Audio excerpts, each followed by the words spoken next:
Hello guys, what is going on? I'm Nazda and welcome back to another video. Today I'm going to be reviewing Solo: A Star Wars Story. Now, I just got back from the midnight screening. It is currently 3 a.m, so sorry if I sound a bit quiet or tired. It's just the way it's going to go. So, for people who have maybe seen a few of these already, because the press event was about a week ago, actually, I will just give you a quick TLDW, not TLDR. If you like Star Wars, you'll probably like this movie. Honestly, it's very Rogue One in terms of its quality and rating, characters, all that sort of stuff. If you enjoyed Rogue One enough to say, yeah, oh, it's pretty good. If you came out of the cinema saying that, then you'll say the same thing about this movie, I reckon. It'll be very specific to your relationship with Han Solo, Lando, those characters have been in the other movies. It'll be very specific to that when it comes to your experience with the movie, I reckon. When just the history behind those characters and your experience with them, I feel like that will be a huge influence. For me, I was very neutral because I've only actually recently got on the Star Wars bandwagon just before Force Awakens, actually, was when I actually got on because it was a bit before my generation. But yeah, so you know if you like it, then that'll be the reason because the characters specifically. All actors. Speaking about characters, all actors were competent.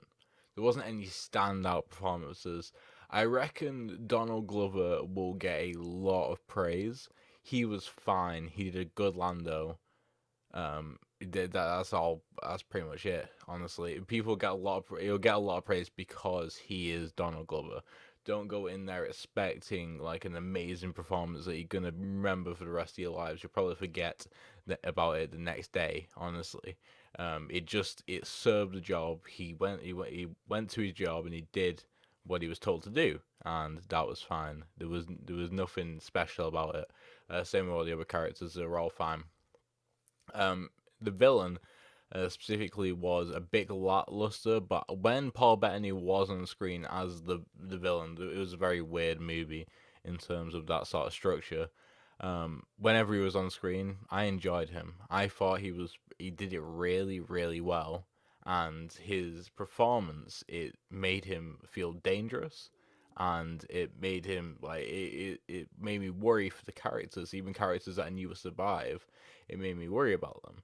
So that was that was very surprisingly good considering how much screen time he got. I'm not going to go into too much detail because it's a non-spoilery review, but it's very little, very very little, and that's why the villain was sort of lackluster. I bet if you got double the amount of screen time, which again wouldn't even be much of in today's standards, um, then that villain might have been someone rememberable for the future.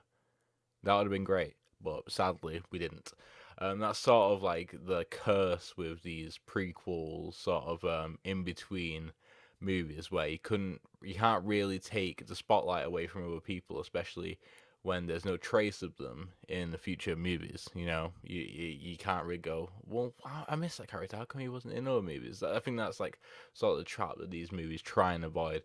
They try and just these sort of movies of story filling and storytelling in like giving people extra information, extra dimensions to characters, not also capitalizing on the franchise without sort of putting too many eggs in too many different baskets.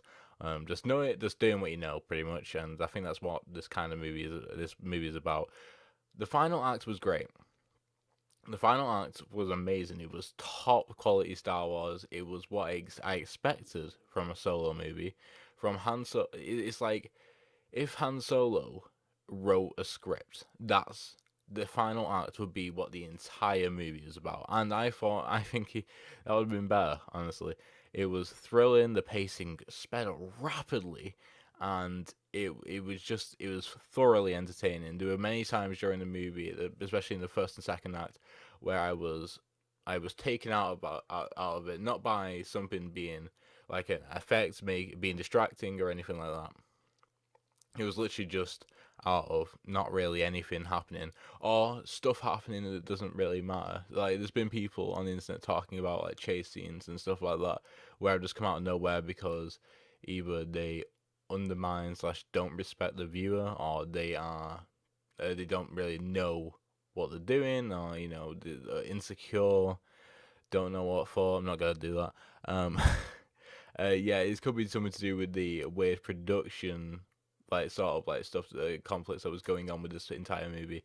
That they were just like, right, let's just show in fight scenes, action scenes. Make sure people get what they want from this movie. And sure, the average viewer might. It's just that for me personally, when there's an action scene action scenes that just feel like one big mesh for like half an hour, then it takes me out a bit more through boredom than anything else. But that third act was beautifully done. That definitely like picks it up a bit from like being sort of like on the level of some of the prequels. So that was good. The effects. Speaking about the effects, they were a bit of miss. Not like they misfired or did something wrong. It's just that a lot of this movie is very gritty and not really involving many effects, and that was very, very weird to me. And I spoke about it on Twitter. I was like, the only reason why Rogue One is above Solo, they're very similar movies in terms of rating for me, is just due to the effects. I came out of Rogue One thinking, my god, that was a good looking movie. And Han Solo Solo did a very different take, and it was very on the ground, boots on the ground, and just very, very gritty. And talking about the production again, I had a lot of problems dealing with the lighting. There were some really cool aspects, especially in the second act, in particular in the second act when it came to the lighting. But in the first act, there were moments where this wasn't needed. This doesn't affect the story. This just makes it hard to see, and that was a bit distracting. But like I said, it does some really cool, unique stuff in the second act with the lighting. I felt again that was to do with the sort of behind the scenes production problems that they had. Too many hands on the wheel, perhaps. But overall, it was a decent movie. 6 out of 10, pretty much. I just to preface that, I rate my movies with an average of 5. So it is an above average movie. So if you're going in wanting to pay for an above average movie, and also get your Star Wars experience, then this is a good enough movie to do that, honestly. But yes, that's it for now, guys. So thank you guys for watching. I hope you enjoyed, and I shall see you in the next one. Goodbye.